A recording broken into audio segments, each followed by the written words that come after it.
Legend of Yufei Chapter 16. Okay, let's get into it. Set the scene for us.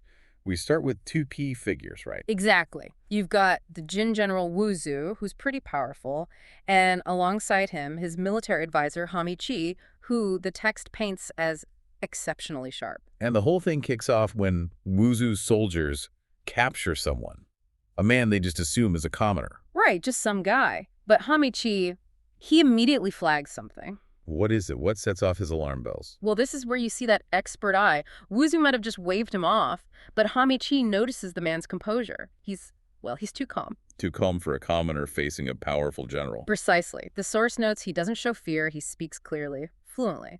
Hami Chi thinks, hang on, a real peasant would be terrified, probably stammering. It just feels wrong. It's an immediate signal this guy isn't who he seems. And Hamichi's gut feeling pays off. Oh, definitely. They search the man, we find out later. His name is Zhao Desheng. And they discover a hidden message. It's called a wax pellet letter, a la Wan Shu. Like something out of a spy movie. A message rolled up tight and sealed in wax. Exactly. A really smart way to hide things back then, easy to conceal or even swallow if needed. Okay, so what did this real letter actually say? Yeah. Because that's what triggers everything else. Right. The message is from a Song general, Han Song, writing to another key general, Lu Deng. He's the one defending the city. Okay. And the letter is a warning about a guy named Sun Hao. It calls him a treacherous official allied with another figure, Zhang Bangchang. And it specifically tells Lu Deng not to help Sun Hao in battle. Even if Sun Hao looks like he's losing badly, Lu Deng should stay put. So General Wuzu gets this intel and thinks nothing of it. Pretty much. He dismisses it, doesn't see how it affects his plans immediately. But Hami Chi, he instantly sees the strategic nightmare this represents for them. Oh, so what's the strategic angle Hamichi spots? Hami Chi explains it perfectly. If Lu Deng gets this real message, he'll know Sun Hao is bad news. Which means Lu Deng will absolutely stay inside his city walls. He won't come out to help Sun Hao. He won't engage Wuzu's forces in the open. Making the city much, much harder to capture. Infinitely harder. Wuzu needs Lu Deng to come out. So this little letter, seemingly minor, actually threatens their entire campaign strategy. It shows how existing knowledge, Lu Deng's awareness of Sun Hao, could totally derail their plans. Wow. Okay, so Hamichi sees the danger. What does he propose? This is where his cunning really shines. He says, okay, let's make a fake letter. Not just any fake letter, though. No, an exact replica. He wants to mimic Han Shisong's style, the handwriting, even forge the specific purple ribbon seal Han Shisong uses.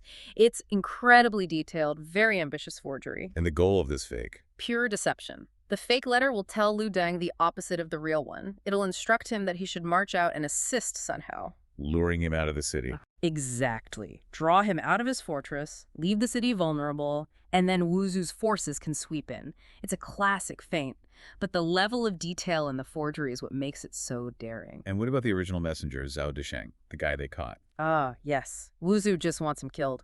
Get rid of the evidence. But Hami Chi steps in. He says, no, keep him alive. Why? Foresight. Hami Chi spends the entire night interrogating Zhao Desheng, but he's not after state secrets. He wants personal details, intimate stuff about General Han Shisong, his family, his background. So Hamichi isn't just forging a document. He's building a backstory for his own potential disguise. Yeah. It's layers upon layers. It really is. He's preparing for every angle.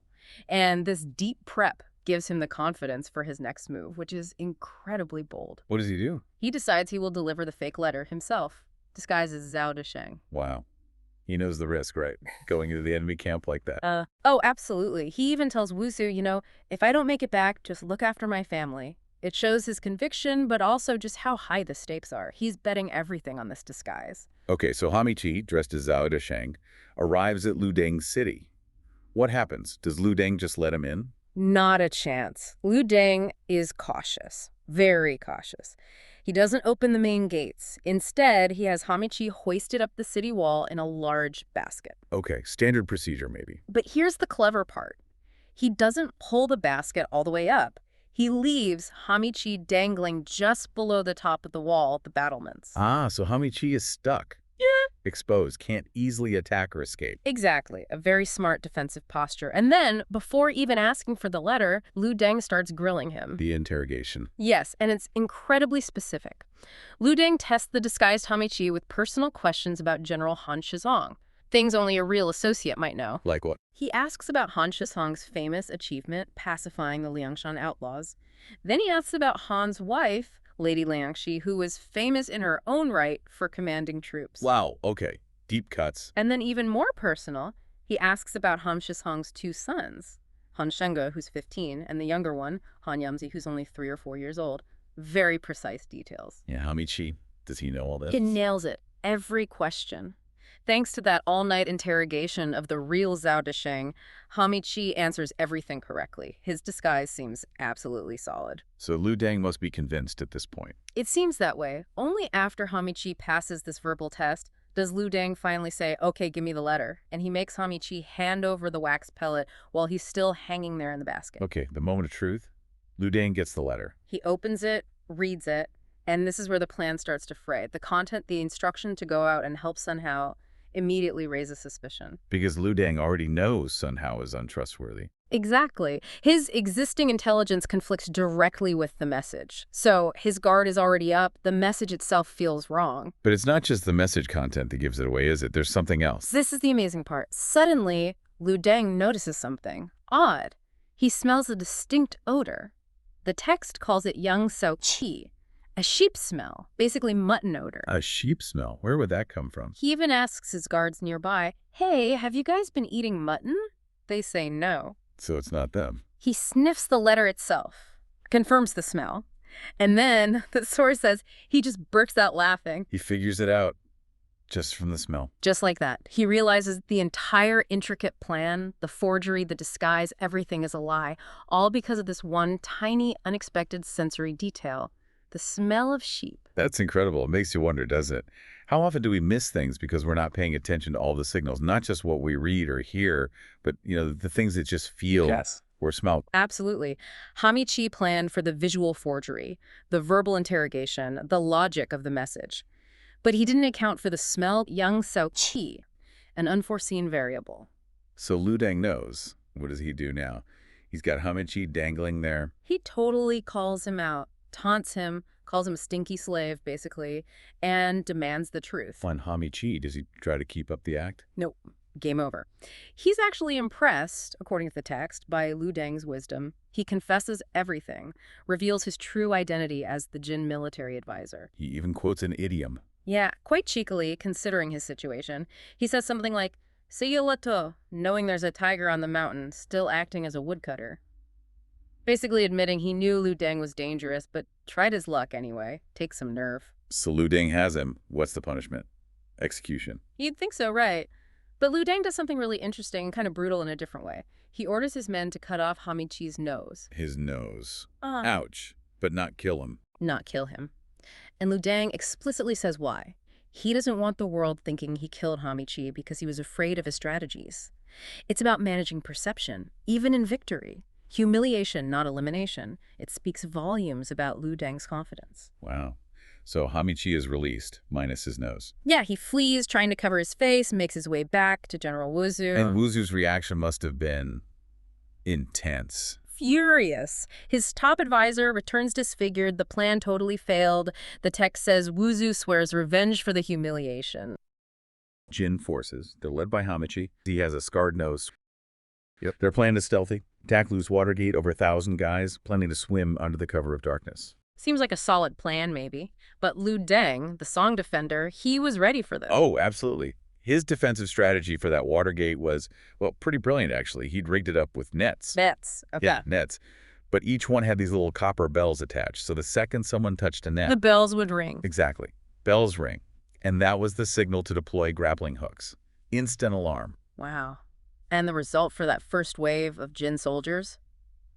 Pretty grim, I take it. Immediate and brutal. Caught in the nets, captured, and then summarily beheaded. And their heads were actually displayed on the city walls. That's what the text says. A very visceral warning to anyone else thinking of trying the same thing. You can imagine the psychological impact. Definitely. So this forces the Jin commander, Wuzu, to pull back. Right. He has to retreat, rethink.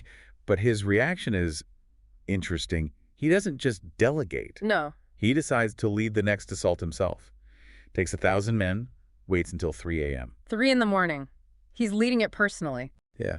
It really makes you ask, what kind of general takes that kind of personal risk? It's Yeah. incredibly audacious. It speaks volumes about his leadership, maybe, or desperation. Could be a mix. Yeah. Fierce determination, certainly. So, 3 a.m. hits, And Wuzu goes first, into the water, plunges right in, hits the net himself, triggers a bell. but he's ready for it this time. Totally. Super quick, incredibly skilled. Cuts the net with his knife, leaps onto the shore, It starts fighting. single-handedly takes down Song soldiers with his axe, according to the story. Then he chops through the bolt on the city gate, Chops through the bolt. Wow. opens the gate, lowers the drawbridge, and blows his bugle to signal his troops waiting in the water. And where was Lu Deng during all this? The defender. Ah, that's the critical point. The text specifically says Lu Deng had returned to his official residence, Puyaquilo. So he wasn't at the gate. No. He'd gone back to his quarters, leaving the gate basically undefended. At that exact moment, Wuzu made his move. Terrible timing. The worst.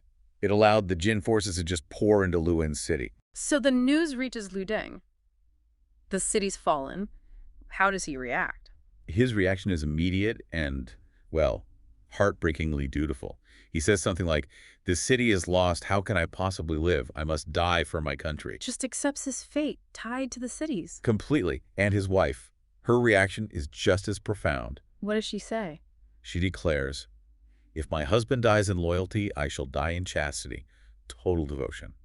But then her thoughts turn practical, in a way, Practical. to their child.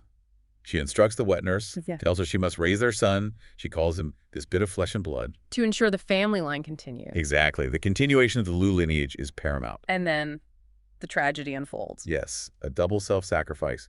The wife kills herself in the back hall. Oh, terrible. Lu Deng hears the news, cries out, "Enough," and then he kills himself too. Following her, fulfilling his own sense of duty. It seems so. But this is where the story takes that really strange, unsettling turn. The standing corpse. Right. The text describes this eerie sight. Lu Deng's corpse remains standing upright, sword in hand, just not falling, defying gravity. That's just bizarre. How does Wuzu react when he finds this? Well, Wuzu arrives at Lu Deng's residence. He sees this figure standing there, challenges at first, Thinking it's still alive. presumably. Wow. Then he realizes it's Lu Deng, but he's dead. And standing, Wuzu's apparently astonished, exclaiming something like, "Who ever heard of a dead person not falling?" I mean, fair question. Right. And while he's sort of processing this impossible sight, Hamichi, the scarred-nosed guy, comes in. Okay. And this is where Wuzu does something really unexpected, especially for a conquering general in the middle of a sacked city. What's that? He issues a strict command immediately. Do not touch a single blade of grass or stick of wood belonging to the civilians. Violators will be executed. Wow. That's remarkably humane given the circumstances, protecting the populace. It really is. It shows a surprising dimension to him. He even tries talking to the standing corpse. Talking to it. Yeah, he seems to think Lu Deng is standing there out of concern. Maybe for his own body or for the people of the city. It's a very strange, almost respectful moment with his dead enemy. So Wuzu tries to figure out how to get the body to rest. Exactly. And his attempts reveal even more respect. He tries 3 things, 3 pleas to the deceased Lu Deng. Okay, what's the first plea? First, he pledges out loud to the corpse that he won't harm the people of Luan. Promises their safety. Yeah. The body doesn't fall. Still stands. Okay. What's the second attempt? He proposes an honorable burial. He promises to bury Lu Deng and his wife together at a prominent spot by Main Road, marking it as the tomb of a loyal minister and chaste wife, Song Chenji Fujimu. A very honorable gesture. Does that work? Nope. The body still remains standing, upright. Getting weirder. What's the third try? This is fascinating. This is where Wuzu's knowledge of history comes in, which is interesting in itself. He remembers the story of Shang Yu, another famous warrior. The rival of Lu Bang, founder of the Han Dynasty. That's the one. Legend says Yang Yu's body only fell after Lu Bang himself bowed to it in respect. So Wuzu thinks maybe that's the key. Respect. It seems so. So Wuzu, the conquering Jin general, bows twice to the corpse of his enemy, Lu Deng. An enemy commander bowing to his fallen foe. Twice. That's quite something. And the result. Still standing. Even after the bows, the body doesn't fall. Okay, now I'm really wondering, what more could Lu Deng possibly want? What is keeping him upright? Exactly the question Wuzu must be asking. It seems like nothing is working. But then comes the real emotional turning point. What happens? A Jin soldier finds the wet nurse. And she's holding Lu Dang's infant son, Ah, the child they spoke of earlier. the very one. The wet nurse brings the baby forward, tearfully pleading for the child's life. She explains he's Lu Dang's last descendant, that bit of flesh and blood. How does Wuzu react to this, a crying woman, a baby? This is the part that's truly remarkable, the real insight here. Wuzu listens to her plea, looks at the child, and the text says, tears flow from his eyes. The conquering general is moved to tears. Yes. It's a powerful moment of shared humanity, perhaps. He seems genuinely affected. So what does he do? He makes this incredible, really unprecedented vow, speaking again to the dead Lu Dang. Another promise. A huge one. He swears he will effectively adopt the child. He'll send the boy and the wet nurse safely back to his own homeland. To Jin territory. Yes, and ensure the child grows up to carry on your surname and continue your ancestral line. He promises to preserve the Lu family legacy. Wow. He's promising to raise his enemy's son to carry on his enemy's name. It's an extraordinary act of respect, and the moment he makes this specific promise, Let me guess. the body falls, instantly, falls prostrate to the ground, as the translation goes. So that was it. Not honor, not burial, not even the city's fate in the end. It was his child, his legacy. It seems so. That deeply personal, fundamental desire for lineage, for continuation, that's what kept him standing. Incredible. But the story's not quite over, is it? Hamichi comes back. Right. Hamichi returns, learns about the child, and his reaction is the complete opposite of Wuzu's. What does he want? He demands the child be killed immediately. Says it's revenge for his scarred nose. A stark contrast to Wuzu's compassion. Absolutely. But Wuzu stands firm. He refuses Hamichi flat out. What reason does he give? He says each serves their own master. Basically, Lu Dang was doing his duty just as they are. It wasn't personal. And he protects the child. He does. Orders 500 soldiers, a considerable escort, to take the child and the wet nurse safely back to his own country, fulfilling his vow. And the burial. Wuzu makes sure Lu Dang and his wife are buried together, honorably, just as he'd promised earlier, on a high mound outside the city, a proper tomb. Then he moves on. Leaves a general to hold Luan and takes his main army off to attack the next objective, a place called Two Wolves Pass. General Han Shizong, he's the commander at a place called Two Wolves Pass. And he starts getting these urgent reports. Terrible news, really. He hears Luzu has fallen. And the report mentions Master Lu and his wife died honorably. That detail itself just hints at how brutal things are. It sets a grim tone, definitely. Then the second report hits, and it's devastating. The main enemy, Jin Wuzu, he's got this colossal army, over 500,000 troops. 500,000 men. Just think about that scale. And they're only 100 leagues away. That's roughly, 30 or 40 miles? Alarmingly close. Basically right on his doorstep. But then comes the third report, and this one is just weird. Yeah, this is where it gets really strange. General Sun Hao, he's got 50,000 troops from Bianliang, supposedly reinforcements. Right. But he hasn't come to the pass. Instead, the report says he's charged directly into the enemy camp. Bypassing the main defenses entirely, it's either incredibly brave or something else. Well, Han Shizhong's reaction tells you what he thinks. He apparently exclaims, "What? Why did this traitor only arrive now? And didn't even inform me?" Whoa, traitor. That's strong language. It really is. Calling Sun Hao Thor isn't just saying he's late or incompetent. It suggests, like, a profound disloyalty, which could reflect badly on Han Shizong himself. Ah, the political dimension. Exactly. And Han immediately dismisses Sun Hao's charge as totally suicidal. He says it's few and few against many, just courting self-destruction. Well, against 500,000 soldiers, you can see his point. It looks like madness. So this puts Han in this absolutely impossible position, a real leadership test. Yeah, what does he do? Well, the dilemma is this. If he does nothing, Sun Hao's 50,000 men get wiped out. And Han's afraid he'll be accused of Guantry, basically, watching idly while an allied force dies, which would be politically disastrous for him. Right. But if he does send troops out to try and rescue Sun Hao, he weakens his own defenses at the pass. He might lose the pass itself. So it's a lose-lose situation, militarily speaking. Damage his reputation or risk losing his strategic position. This is where things get really interesting. Just as Han Shizong is hesitating, really wrestling with this, his wife, Lady Liang, comes in. Ah, Lady Liang, a fascinating figure. He asks for her insight, her high opinion, and she just cuts straight through all the battlefield emotion. How so? First, she agrees Sun Hao's charge is foolish, like driving sheep into a tiger's mouth. hopeless. Okay, so she sees the military reality. But then she hits him with the crucial point. She says, look, if Sun Hao fails, which she almost certainly will, Trishan Ziying, Meaning? meaning those treacherous ministers back at court, they will definitely report to the emperor that you, Han Shizong, just sat by and refused to help. Ah, so it's about the political fallout again. Protecting his reputation, even if the military action itself seems pointless. Exactly. Her advice steers him towards the pragmatic choice, the one that saves his neck politically. Even if it means trying to help this guy he considers a reckless traitor. That's quite the insight. It shows that leadership, especially back then, wasn't just about battles. It was also about navigating court politics, managing perception. It really is. Lady Lang is thinking about the long game, about political survival. So Han Shizong agrees. Reluctantly, yeah. He apparently grumbles that it only benefits this traitor. But he sees her point.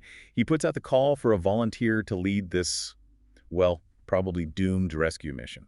And amidst all this strategy and politics, you get this moment of pure personal courage. You really do.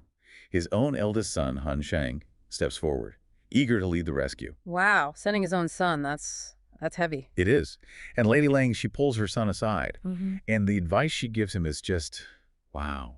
It's not just a mother worrying. What did she say? She tells him, keep your eyes everywhere, ears everywhere. You! Basic battlefield awareness. Standard enough. Then, fight if you can, defend if you must. Again, sound tactical advice. Makes sense. But then, the kicker. If you don't find Sun Hao, return quickly. Absolutely do not risk battle. That was 1 foot to Shek. That sounds almost like she knows it's hopeless. Don't get yourself killed for nothing. It feels like that, doesn't it? It's this incredible blend of military pragmatism and, a mother's protective instinct. She's both a general and a mom in that moment. So Shangde takes just 1,000 men and heads out. Right, a tiny force. He gets near Jin Wuzu's main camp and sees it stretching for miles. The text says, Hallmark, 50 or 60 live encampments. Just seas of tents and soldiers against his 1,000 men, utterly pointless. He realizes that immediately, so he makes this incredibly bold, almost crazy decision. What does he do? He tells his 1,000 men to set up camp and just wait. Then he announces he's going in alone. Alone? Into that massive camp? Alone, shouting, 2 wolves pass. Han Shangde is here to raid the camp. His plan is basically, find Sun Hao or die trying. That's astonishing bravery. Or maybe recklessness, inherited perhaps. Perhaps. And he apparently causes absolute chaos. Charges in, killing so many heads rolled like melons and vegetables. Just pure individual ferocity. A whirlwind of destruction, but ultimately one man against so many. Yeah. And the tragic thing is, the story reveals that by this point, Sun Hao's army was already completely wiped out. So Shangde's whole mission, his incredible charge, it was already too late. It was in vain. Completely in vain. And this is where the enemy commander, Jin Wuzu, shows his own strategic thinking. What does he do when he hears about this lone warrior causing havoc? He gets told about this small barbarian, asks his advisor Hamichi about him, confirms it's Han Shizong's son, known for being fierce. Okay, so he knows who he's dealing with. But instead of just ordering him killed, Jin Wuzu gives a surprising command to his generals. Hansi Chui. Capture him alive. Do not harm him. Why? His reasoning is quite shrewd. He sees Shangde is incredibly skilled, a valuable warrior. But he also knows one man can't beat 500,000. So he wants to capture him and recruit him. Exactly. He intends to make him surrender and join his side. It shows Jin Wuzu isn't just about brute force. He recognizes and wants to acquire talent, even from his enemies. That's a level of strategic depth beyond just winning the immediate battle. Thinking about consolidating power. For sure. But despite Shangde fighting like a demon, without any fear, the numbers are just too much. Eventually, he's completely surrounded. An inevitable end, really, no matter how brave he was. Meanwhile, back where Shangde left his 1,000 men waiting, they see no sign of him after half a day. They must assume the worst. They do. They figure he's lost. So they retreat back to 2 Wolves Pass to deliver the terrible news. Oh, man. Reporting back to his father and mother. Han Shizong tells Lady Liang. And she starts to cry, lamenting how young he was, how he hadn't received any official rank or pay yet. A mother's grief. But even then, her sense of duty kicks in. To prevent panic among the troops watching, she just sheds silent tears. Wow, that quiet grief, holding it in for the sake of morale. That's another kind of strength, isn't it? The personal cost of command. Absolutely. But for Han Shizong, that grief turns into something else. Pure, unadulterated rage. What does he do? He takes the same 1,000 troops that had just retreated. They hesitate naturally, remembering Shangda's fate and the overwhelming enemy numbers. Can't blame them. Han Shizong actually weeps, tells them to wait for him, and then he charges in, alone, shouting, "Great song! Marshal Han is here!" Like father, like son. Another solo charge. Pretty much. Yeah. And he's depicted as an unstoppable force of nature. Asha. Whoever he met died. Whoever blocked him perished. Incredibly fierce. It's just raw, paternal fury unleashed. So now Jin Wuzu has the father doing the same thing the son did, only maybe even more effectively. Exactly. And Jin Wuzu is impressed, but also sees an opportunity. He consults with his advisor, Hamichi, again. What's their plan this time? They order Han Shizong to be surrounded, keep him busy. But crucially, they dispatch a large force to go around and attack Tuwul's pass directly. Cut off his retreat. Attack his base while he's out fighting. Precisely. The aim is to leave him unable to look after his head or his tail, trapped between the main army and the attack on his home base. It's a classic pincer move, essentially. A very smart tactical counter. Use his own ferocity against him. And it works. Han Shizong, despite his incredible fighting, gets bogged down, surrounded. Meanwhile, those 1,000 troops of his waiting outside. What do they see? They see this huge Jin army heading towards the pass. They assume the marshal must be dead now too, and they rush back inside the pass to warn Lady Liang. So now the enemy is literally at the gates of the pass, and both Han Shizong and his son are presumed dead or captured. Things look incredibly bleak. Bleak doesn't even cover it. This brings us to Lady Liang, facing the ultimate crisis. And what she does next shows astonishing foresight, even in apparent defeat. What's her final plan? Fearing the worst, she gives instructions to her old nurse and milkman. She tells them to take her other, younger son, just called Iya, young master, Okay. along with gold, silver, jewels, and, importantly, 2 official seals, likely symbols of the family's authority and position. Get the heir and symbols of power to safety. Makes sense. But her instructions are incredibly poignant and strategic.